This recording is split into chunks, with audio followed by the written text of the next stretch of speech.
Typically, what we would see in both contextual and clinical depression would be a withdrawal, which I Mm, also think makes complete sense because being out in the world, being around people is not easy.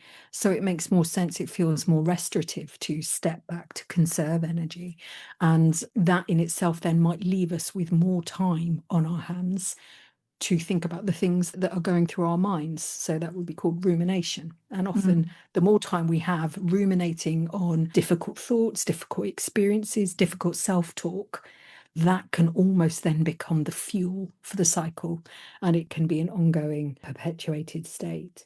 So we Yeah. would often think of clinical depression doesn't necessarily have to have a cause and a point of onset, but a contextual depression, we might be able to more clearly see a link to something that has then set a person on a path where they then end up experiencing the same kind of things that we would see in clinical depression. Pivoting off your point that you've just made, there's some situations in life that are just really awful, and responding in a way where you are withdrawn and kind of a little bit ruminative and experiencing a sense of loss or grief or downness is appropriate. It's normal.